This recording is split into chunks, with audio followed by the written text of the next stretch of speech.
I withdraw my Ladies and statement. gentlemen, we're all human, eh? We would like to welcome the Minister of Finance, Mr. Pravin Gordhan. We'd like to welcome the business people that are here, and we also would like to welcome the members of media. Thank you very much for joining us. The Minister of Finance will make remarks, after which we shall take questions. Thank you. Yes, please, Minister. Well, good afternoon to folks.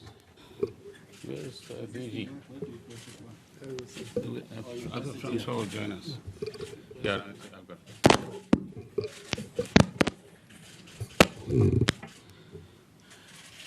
Good afternoon, ladies and gentlemen. I see we've created a bit of excitement for you.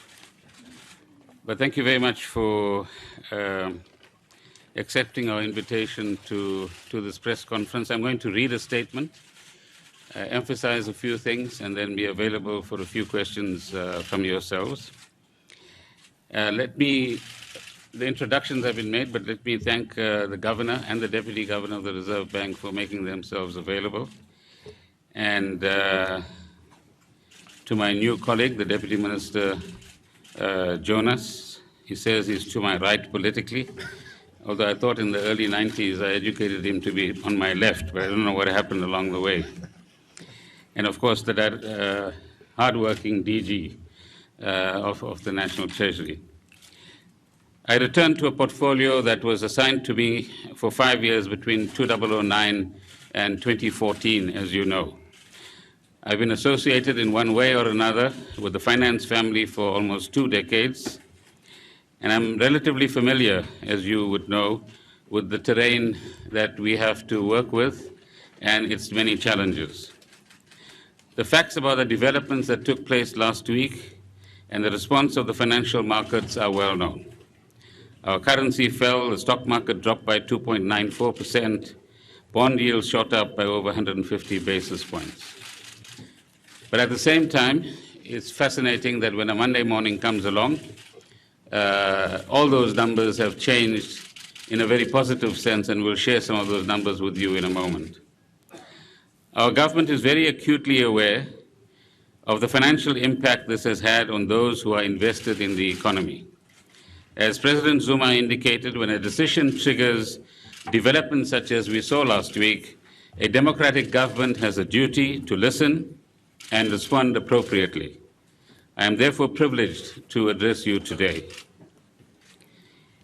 At least I'm not going to ask you whether you pay your rates and electricity bills and so on. Eh? Our humble appeal to fellow South Africans is to work with us to continue to build a resilient and inclusive economy and a better life for all South Africans in the context of a very challenging global emerging market and domestic economic environment. We understand that it is our duty, and I want to emphasize this, it is our duty to continuously earn the trust and confidence of the South African public. And we commit ourselves to doing just that. We're very aware of the fact that confidence and trust doesn't get handed to one on a platter. It is something that one has to earn and something that one has to sustain over a period of time. Our focus in the coming months will be to do, amongst other things, the following diligently. Firstly, we will stay the course of sound fiscal management. Our expenditure ceiling is sacrosanct. We can have extra expenditure only if we raise extra revenue.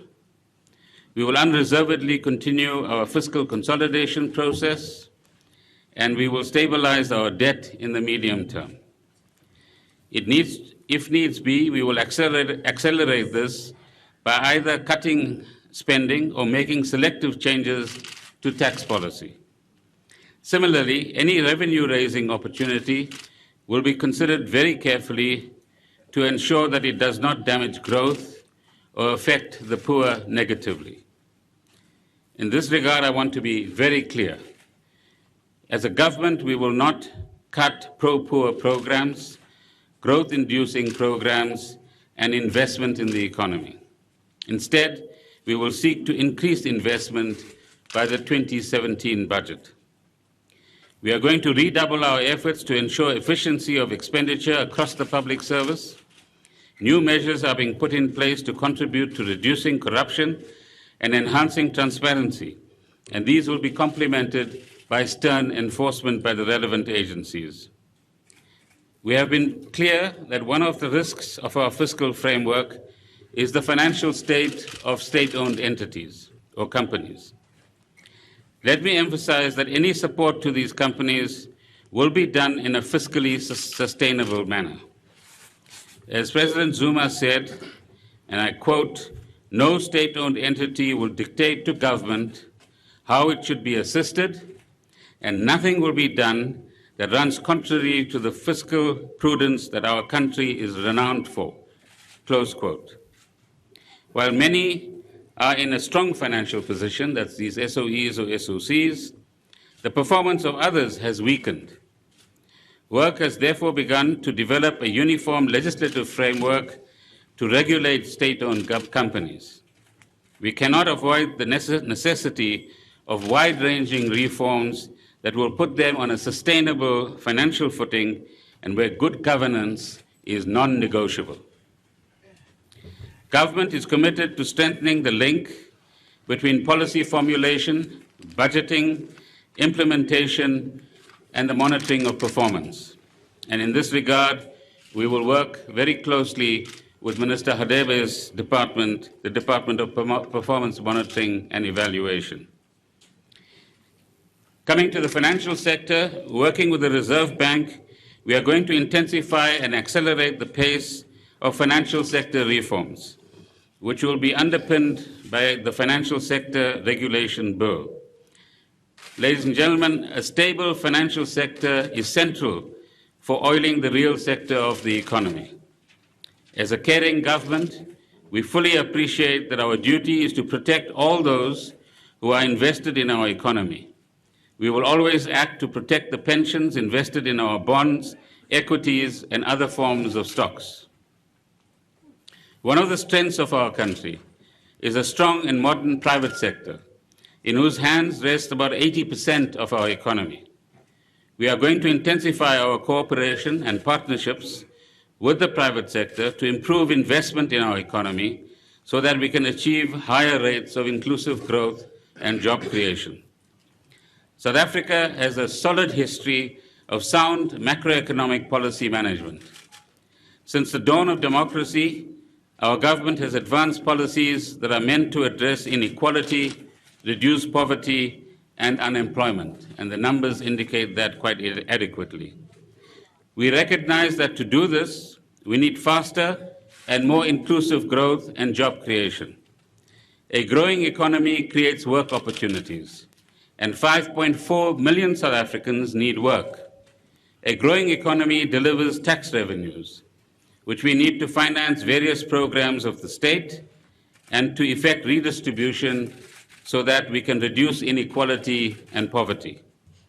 The centrality of inclusive growth to achieve our policy objectives is paramount. We take account of the concerns of the rating agencies and investors, and we shall endeavor to protect the investment grade or investment rating of South Africa. Let me take this opportunity to sincerely thank my comrade and former colleague, Mr. Nhlanhla Nene, I'm not Nhlanhla Nene, for the great work he did in the past 18 months. And I wish him well in his future endeavors. Fellow South Africans, I know it is time to break for Christmas and the New Year, but some of us have work to do to make sure that 2016 is much better than 2015. Let us do so and get down to business in a cooperative and collaborative way. Thank you very much, and I look forward to working with you as the Minister of Finance. Thank you very much. Thank you, Minister. We shall now take questions. We will take about 5 questions around, and please identify yourself and the media house you represent before you ask your question. We shall start right at the back. Gentlemen. Yes. Morning, Funeka Kotoyana from Reuters News. Just a question about the former minister, Mr. Van Rooyen. did he make any decisions with regard to SAA during his short tenure? Thanks. Okay. Hajra. Good afternoon, Hajra Marji from Power FM. Minister Gordhan, can we ask that you take us into your confidence regarding how and when you were approached to be the finance minister again? And shall we take it from your comment that sound fiscal management will continue and that SOE's fiscal support must be done in a sustainable manner to mean that there will be no conditions to you having accepted the job in terms of dealing with the likes of SAA or nuclear procurement? Kolani Mbanjwa from the City Press newspaper. Minister, one burning question is one for SAA. Many people will be looking at what your decision will be and how you'll act on particularly the SAA question. Can you please answer that question for us now so that we don't have to speculate about what the minister may or may not do with particularly regards to the Airbus deal? Thank you. Hi, Minister. I'm Aviu Mtila from CNBC Africa. I just want to know how long can we expect you to hold the position in the finance position? Because it's been quite a rough one. So how long can 10 we minutes expect? from now. Okay. Okay, last question. Hello, Minister. I'm Paulie van Wyk from Media 24. You said the expenditure will have to be considered very carefully. So can we then, to add to my colleagues' questions, can we also then expect that the nuclear deal will be reconsidered very carefully by you? Okay, that's all the questions for this round. Minister? Former Minister van Rooyen, and any decision on SAA, no, I'm not aware of any such decisions. And let's deal with SAA, because several of you have actually asked that question. We will, in this capacity now, start dealing with the board of SAA. Obviously, there's going to be a bit of a Christmas New Year break, and then pick up our discussions in the new year. I hope to talk to the chairperson telephonically later in the day or sometime tomorrow. And what I've set out in the statement applies to expenditure within government, and as we clearly point out, to the state-owned companies as well. And that is that anything anybody wants to do has to happen within a sustainable fiscal framework. We are not going to make reckless decisions. We are going to ensure that the kind of discipline that government has demonstrated since 1994 is the kind of discipline that will continue. And nobody needs to fear that we will move in any other direction. We also make clear that if there are new forms of expenditure that have to be decided upon, then the first question is going to be, where do we get the money from? And logically, the money comes from either cutting expenditure or raising more revenue.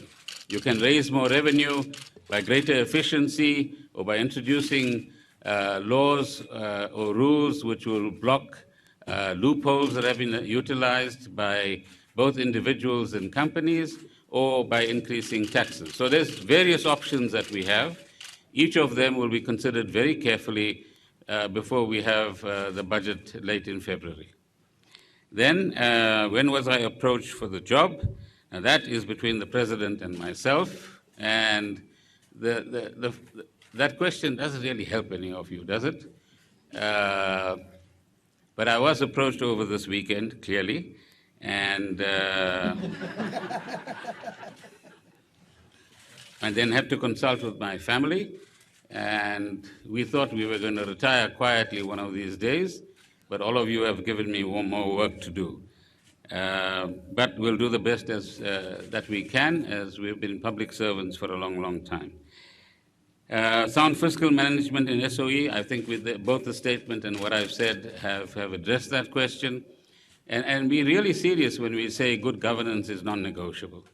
It's time that individuals or groups of individuals Stop playing with state entities, whether they're SOCs or other government components, as if it's a personal toy from which you can extract money when you feel like. Right? These are public institutions. Their prime responsibility is either to contribute to the economy, contribute to providing a service, or contribute to even revenue for government itself. Some of them are quite central to efficiency within our economy as well. And that's the focus that we expect, and my colleagues, other ministers, would expect as well of these SOEs. So we do require a bit of national reflection, if I may say so, among South Africans, as to how do we want to manage state resources, because ultimately they are public resources. And we are guardians of public resources, and we must play our guardian role in a very responsible kind of way, although some people tend to forget that as we actually go. How long will I hold this position? I'll call the President shortly. You can have a word with him. Expenditure, the nuclear deal, as you call it. I mean, the same applies to nuclear or NHI or SOCs that we've indicated already, that we will do that which is required to be done by government in a fiscally responsible way, and at the same time ensure that we reach our fiscal goals, i.e. fiscal consolidation over a period of time, which means you want to narrow the deficit over a period of time. You want to manage your debt. It sits at $1.8 trillion at the moment, rands at the moment. So I must revise my numbers, you see. We need to make sure that that debt is managed in the right kind of way as well. And if we want to do new things, then we might have to look at where do we cut in respect of the things that we are doing already, unless, as I said, we grow the revenue base. Now, we're not going to be in a slump or in an economic downturn all the time. I think as South Africans, we tend to be optimistic, and we should retain our optimism.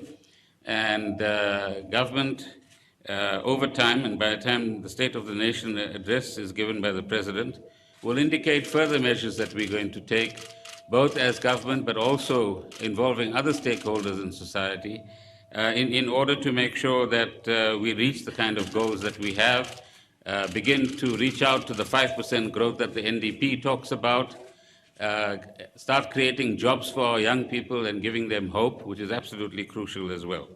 Thank you. I should mention that we are joined in this press conference via video link by journalists in Cape Town. So I will take a few questions here, and then we will go to Cape Town for questions. Carte blanche. Devi Sankri, Governor, carte blanche. Minister, did you set any terms and conditions for your reappointment to the ministry? And were you truly happy about coming back? Ben said from eNCA. Minister Gordhan, you spoke about SOEs, some of them at least, being used as a toy whenever money is needed. Are you suggesting that this government has been, or this administration at least, has been guilty of this in recent times? So I didn't get the last part. Are you suggesting that this administration, at least, has been guilty of using SOEs as a toy in recent times, based on... I'm not talking about the administration. Are you talking about boards? I'm talking about anybody who thinks that the state machinery is there merely for their own personal pockets. Okay, next question. I'm Khalang Bata from Bloomberg News. Minister, how will you reinforce investors' confidence in South Africa? We've seen the markets reacting quite negatively after last week's developments. And just another question, why do you think President Zuma picked you to come back as Finance Minister? Antoinette Slabbert from MoneyWeb. Minister, quite a lot has changed at SARS since you left this portfolio. I'm referring to the so-called rogue unit. How are you going to approach this issue in your new capacity? How am I going to approach, sorry? How are you going to approach this whole issue of the rogue unit and what happened since you left around that issue? Do you have questions from Cape Town? Yes, we do. Paul? Good day, Minister. Paul Vecchiato from Bloomberg. Minister, first of all, I know the questions have been asked, but can you categorically tell us if Cabinet has approved the nuclear procurement process or not? If so, what's the next step? Secondly, you said you will meet with the SAA board early in the new year. But from my understanding, the deadline to conclude that deal is December the 21st. So surely you'll have to be meeting with him very soon.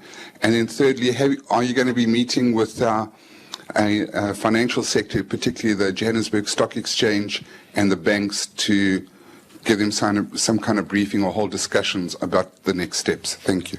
Linda? Yes, Governor, I don't know whether you can let us know whether the special meeting that has been speculated about, whether you did plan it and whether it might still happen, whether you yourself are confident that confidence has been restored in the markets. And secondly, to Minister Gordhan, we understand that budgets allocations were not finalised for the first time since our democracy at the Cabinet meeting on Wednesday. Does this not compromise the budget process? Thank you. Donald? Donald Presley. I'm back. I've bounced back, as I said in my headline this morning about you. Minister, good to have you back. Could you quantify the sort of damage that this to-ing and froing has done in the last week? And do you think that the rand is going to get back to where it was 10 days ago? Hi, Minister. Could you just, somebody asked you about whether there were strings attached. I'm sorry, who is that speaking? Janet Hurd, Media 24. Okay. Could you just elaborate in the conversation you had with the President? The question has already been asked whether he attached any strings to you moving over. What did you have any bottom line for him with regard to accepting the job? And if you can also relate this, if so, with you seem to be very concerned about the state parastatals being used as a toy. Could you expand on whether you had any requirements before you said yes to the job? Thanks. Back to you, Pomza. Thank you. We shall answer those questions and then Governor, we'll take the you want last to one. start? And perhaps look at some of the indicators to show what progress we've made over the last day. DG, you want to handle the budget allocations and the process we're going to follow. And what else? Don't worry, DM, the work is coming your way. Let's start.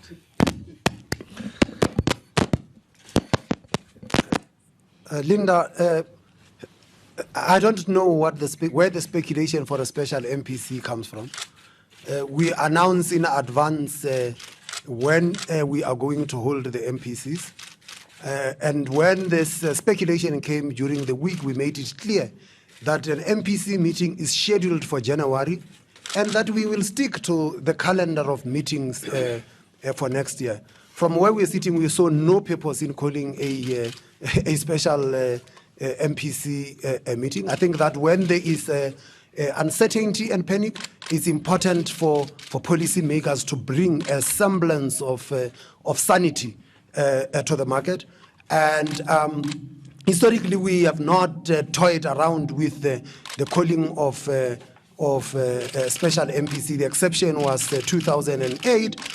But even then, it was not that there was a special MPC that was called. It was rather that the frequency of the MPC meetings was increased because of the global uncertainty in the aftermath of the global financial crisis.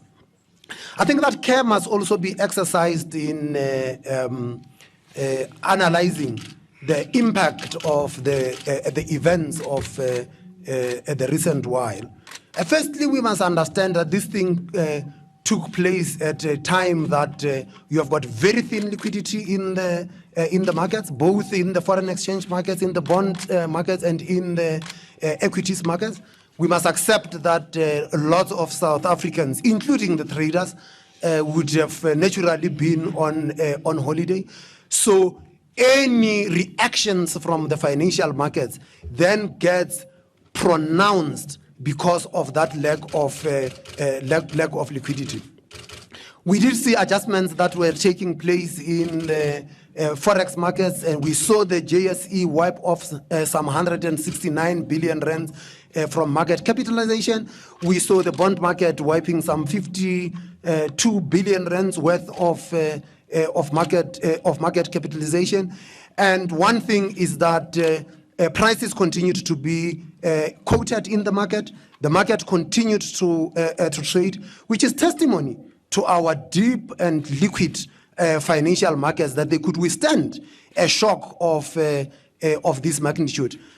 Since the announcement of the appointment of the minister here, we had seen a recovery both in the foreign exchange markets and in the equities market. I think that more importantly is that the index that we had watched very closely, which is the banking index, recovered, and that the losses now from, at the last time I checked, now only amount to 3% from the last time that we saw an adjustment in that index. I think that the index was up 15% today, but even still, it was mainly recouping the losses that we had seen in the previous week.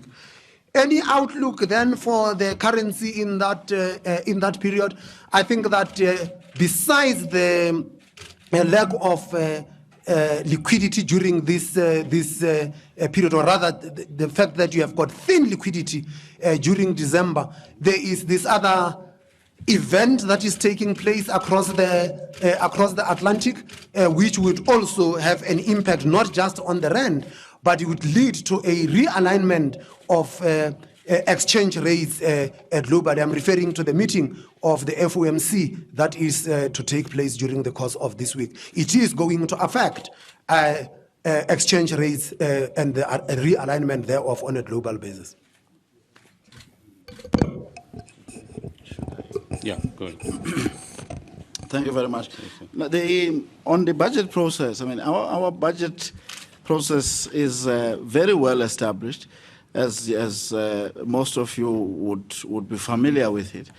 Several of the major decisions have already been taken. For an example, at a meeting sometime in October, I think, I know, Cabinet decided the fiscal framework, which was published in the medium-term budget process statement, also decided how the nationally raised revenue would be shared between the three spheres of government, so that each one of those spheres can go ahead and budget properly. What we then do as the National Treasury is that once the pot of the resources that are going to be allocated to the national sphere is known, and we have gone to a committee of ministers in which Minister Gordhan sat in his previous capacity, the recent previous capacity, in other words, Minister of COGTA, we then go to that committee and indicate to them a proposed set of allocations for national departments. As you know, because we are on a 3-year rolling budget framework, departments are not totally in the dark about what they are likely to get as resources in each one of the years. Certainly in the first 2 years of the MTF. Yes, there can be changes at the margin in that regard. So they were then, national departments, that is, were given preliminary allocation letters so that they can proceed with the business of cutting the cake amongst the various programs that each one of those departments are responsible for. At the same time, begin to write up their chapters that you know get published in February in the estimates of national expenditure. So that process is proceeding very well. The only thing that departments don't know at this stage, which is a delay compared to other years, is just whether they are getting exactly the allocations that were set out in those preliminary allocation letters. And the changes we would anticipate in most cases would be marginal. There may be one or two cases where they may be material, but of course not to such an extent that February will not happen as it has always happened. February will happen. So if you're worried that you may not have a chance to write any stories in that week, now relax, don't consume too much pressure tablets or Valium. You will be fine. Thank you very much. You know, even as an old pharmacist, I have to say that we have moved beyond Valium now. You should ask some of them, they'll give you the new names. DM? On the SARS question, I think there's a lot of work, I think, and progress that have been made in this regard. And I think the term rogue unit has, I think, gained currency in the media. Essentially, what we're talking about is an investigating unit in SARS. And what has happened is that we've looked in depth at its operation and started to map out a new framework for its operation.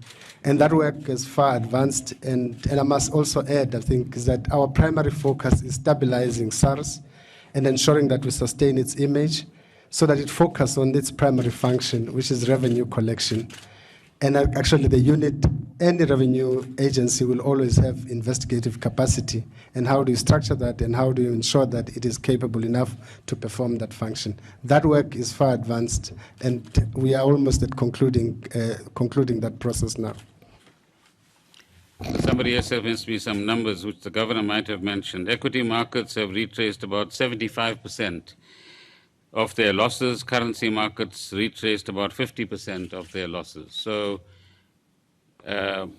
government's decisions over the last weekend have certainly helped to begin the process of building and reinforcing confidence. The Bloomberg questions, several of you asked about terms and conditions. How many of you, by the way, when you get employed, set terms and conditions with your employer? And say, really? 3. That's about 6% of this audience. Okay, the way life works in government is the president has, of course, as you know, the prerogative to appoint ministers. He calls a minister in either to say, thank you very much for your service, or he calls a person in to say, I want to give you a new job, and here's my reasoning for that. And you will understand that the rest of the conversation is obviously a confidential conversation between employer and employee, so to speak. So please respect that. How do we hope to restore confidence? By doing the right things. I think we've said to you very clearly what our programs are and what our focus areas will be, which I will repeat at the end just to remind you once again. It's about fiscal consolidation, it's about managing the debt, it's about making sure that pro-poor programs are not compromised, it's about state-owned entities doing the right things and being governed in the right way and looking after their finances so that they don't increase the burden on the state. It's about ensuring that financial stability is restored and the framework for financial regulation is modernized in terms of the new legislation that is actually before Parliament. And above all, private sector, NGO sector, government sector, and private individuals need to contribute to inclusive growth. So we need to create a climate of dynamism, of enthusiasm, of hope, of optimism, and action, which will take South Africa's economy forward. Government is not the only determinant. It's an important determinant, but not the only determinant. But where I certainly will concede is that we have an important responsibility to create the conditions which will create confidence in investors, both local and overseas. And we've given you the assurance that we will work hard at it. I was asked, why did he pick me? Can I refer you to the government's, to the president's spokespersons? They can answer that question for you. Then there was a question of Paul from your side. SAA, will it? I didn't say I'll meet the board only next year. I said I will talk to the chair telephonically in the next 24 hours. Obviously, the previous minister's decisions stand until there's a necessity to change it for any reason. So I'm walking into a new job, but they are old decisions that have in fact been taken. So unless somebody has a new case to put to me, that decision stands. But let me interact with the chairperson of the board and others who might be interested. Because at the end of the day, ladies and gentlemen, South African Airways is an important flagship for South Africa. It plays an important role in our economy to bring tourists here, to take South Africans where they want to go, and play an important role on the African continent. It's a vital national asset that we need to look after. And we will contribute to whatever we can. What you should also know is that there's a clear understanding between the President and the Ministry that once we've stabilized SAA, it must go back to its home, wherever its home is, as the President may decide. Treasuries don't run airlines. So our job is to stabilize the financial situation, and then the President will decide which minister's responsibility it is to manage the stakeholder relationship between government and SAA itself. On the nuclear question, I said very clearly earlier on that there is, I think, a decision on Wednesday that we're going to move in the direction. Part of that decision, I think, I wasn't there, I wasn't well, is that there will be a formal procurement process in accordance with South African law. And as I said earlier on, we will only do things, whether it's nuclear, whether it's anything else, that is affordable. We can't spend money that we don't have. And we can't make commitments when we know we're not going to get the money that is required to be spent in this particular regard as well. I think the governor has addressed the rest of the questions. So how much more? Oh, no, hold on. There was Janet Hurd, conversation with the President, bottom line, which I've covered. Yeah. Thank you. There was my question, Minister. Are you truly happy about coming back? You know, my job is not to be happy. My job is to serve you as a South African public and to do so with enthusiasm. So I have an excellent team, as you can see around me, and it's a great pleasure to be able to serve in this role. I was having fun on the local government side, I must admit, because there you make a very direct difference to people's lives. If water is reticulated well, thousands of people benefit. If pipelines are not stolen or damaged, or equally, tens of thousands of people benefit. So there is a real opportunity to make substantial differences in people's day-to-day lives, which I'm sure all of you are actually committed to. But I'm happy to serve you. Thank you. One last questions in Cape Town, Chair? Questions? Okay, one more question from Cape Town. Follow up to Linda and Paul. Hi, Minister. Paul from please. Bloomberg Hi. again. Hey, Linda. Oh, sorry. Ladies first, Paul. Sorry, Minister. There's been a lot of speculation about the removal of your DG. Do you want him to stay? Have you got full confidence in him? Will his contract be renewed in May? Thanks. What do you want me to sign to express my full confidence? I have absolute confidence in him. Paul? And he's a very, very loyal public servant. How many years have you been in town? 20 years. Close to 20 years. You don't take that kind of public service lightly. With his skills, he could have had a huge bank balance outside. And South Africa should be very appreciative that there are people like him who are willing to serve. Second question in Cape Town. Minister, Paul from Bloomberg again. Just quickly, clarity, you said the decision on SA, the decision of the previous minister stands. Which minister exactly are you talking about, Mr. Nene or Mr. Van Rooyen? Thank you. Now, Paul, how many bottles of red wine did you have before you came? No, the only minister who had an opportunity to make decisions is Minister Nene. Okay, one last round of questions here. Helmo, and let's make it brief, ladies and gentlemen. Helmo and then Andrew. Helmer Preuss, the BRICS Post. Minister, on the 9th of October, the Treasury said that they had appointed lead managers for a foreign bond. Can you explain what's the delay, and are we likely to see one before the end of this year or not? Thank you. Thank you, Minister. Andrew England with the Financial Times. Given that you're the first government official to speak on this issue, can you explain why one of the world's leading emerging markets got to this stage where a respected finance minister was replaced, a relatively unknown official with no previous national government experience was put in his place, and then 4 days later yourself is put back in that position? Obviously the markets are looking at this and saying, what's going on in South Africa? Can you just explain what is going on in South Africa? Thank you. Well, Andrew, you addressed me as minister, isn't it? I'm not the president. So I'm afraid. But there's been no communication from the government, sir. I mean, that's. No, there've been a few statements over the weekend, and the last statement was at 9:30 or so last night, which explains clearly that the president, after many representations were made to him, reflected upon those representations, is very mindful that we are a democracy, and that's repeated in our statement as well, and that there are times when you have to admit that there was a miscalculation, there needs to be a review of a decision, and we need to move on to a new scenario. And regrettably, I represent that new scenario. More questions? Helmut, you want to answer? Yeah, let me, he's complaining, even raising two hands now. Helmut,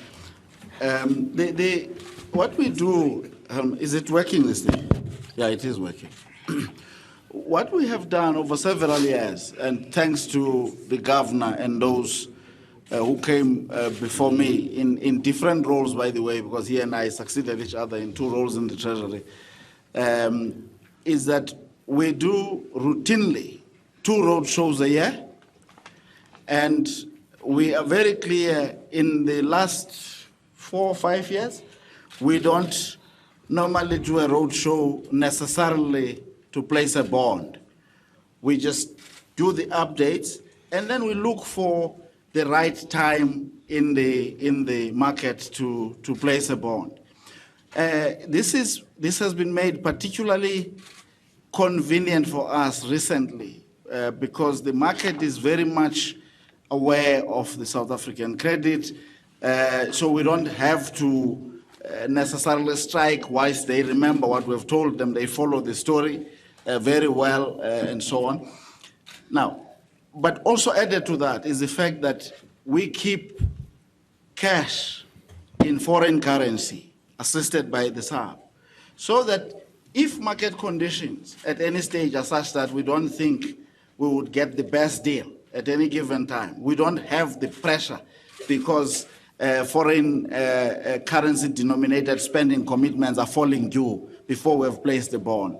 So we've got the flexibility, and as we keep explaining this, we will at the right time raise the money, and we pre-funded last year, we placed the bond, and then we did the sukuk. So we are okay. There is no other reason other than the fact that we want to make sure that we get the best deal at the right time. Okay, last 2 questions.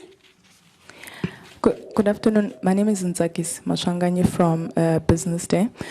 Minister, will you be able to say no if someone approaches you to spend money you do not have? And secondly, can the country, South Africans, be confident in you that you will be walking the talk? Thank you. That's a strange question, because I've walked the talk 5 years, for 5 years before.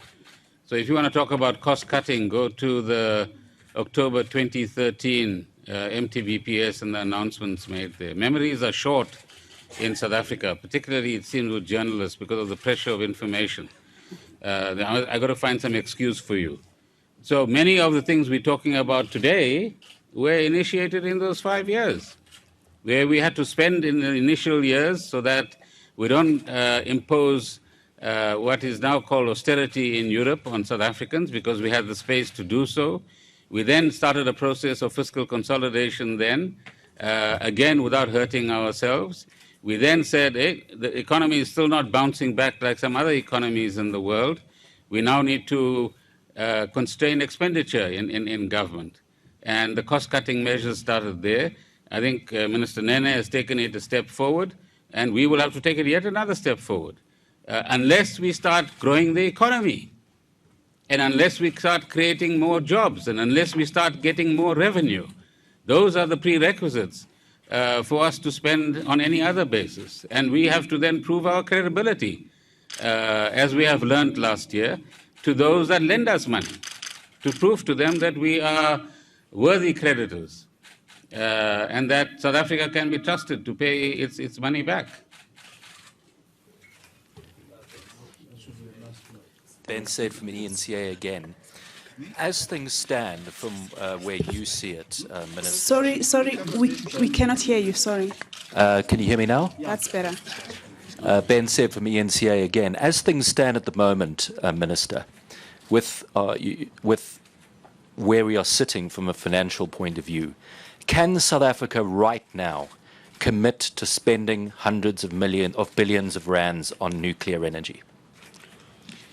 No, Ben, I can understand, that you have a particular focus, but hear me, just hear me, without being clouded by your own anticipation. Otherwise, we'll never be able to communicate with one another. It's in the statement, it's in a written form, so I can't say anything but that. I've said very clearly, and this we've said during my first term of office. This has been said by Minister Nene subsequently as well. And that is that we will act in a fiscally responsible way, that we will only spend money we have, and we will spend money as we get more. So the question is, how do we get more? And the only way you get more is the way I've spelled out. Grow the economy, grow the revenue base, block loopholes in the tax system, or raise your taxes. No, but those are in fact all the options. So we can't spend money we don't have. We also say in the statement that making sure that we manage the 1.8 trillion rands of debt is an important objective for us as part of our overall fiscal management. And if that doesn't allow us to do X or Y or Z, then it'll have to wait. So we're not saying we can throw it out necessarily. It's like, I'm sure all of you have demands from family members and others. I want A, B, and C for Christmas. And you're going to say, my boss, and I'm sure there's many that you have, haven't quite given you the bonus you thought you'd get, which I'm sure is the case, right? And therefore, A and B you can get now, but C maybe in April, right? So I think these are very pragmatic things. There's nothing ideological or sophisticated about this. It's very pragmatic. You got the money, you spend it, or when you get the money, then you think about spending it. It's a simple proposition. So let me say two things in conclusion. The one is something the governor reminded me of. I should have remembered it myself. And that is that payment on our debt, if you look at Chapter 13 of the Constitution, is the first item that you take off our revenue. In other words, before you spend any money in a new financial year, and throughout that financial year, you have to pay your debt obligations first, and everything else follows later. The second is to reinforce that South Africa, as the statement says, has a solid history of sound macroeconomic policy management. Since the dawn of democracy, our government has advanced policies that are meant to address inequality, reduce poverty, and unemployment. And those are the twin challenges that we are very determined as a government to continue to pursue. So thank you very much for being with us today. I'm sorry, Minister, there is just one last question that we jumped. Just one last question. Good day, Minister. My name is Mpho from Sowetan. Minister, I think in September, the KPMG, report that was procured by SARS, basically it recommended that you be investigated for your alleged role in the creation of the SARS spy unit. And so I just wanted to find out, in terms of that investigation, are you going to play any role? Because I think there might be perceived conflict of interest in that. So I just want to find out your role in that going forward. Thank you. Deputy Minister will answer that, but let me say something to you. This allegations that have no foundation based on leaked documents that even I haven't seen, right? So tell me, how would you like to be accused of something on the basis of a document that hasn't been put to you, or a basis of questions that haven't been put to you, on the basis of no opportunity being given to you to say what the facts of the matter are?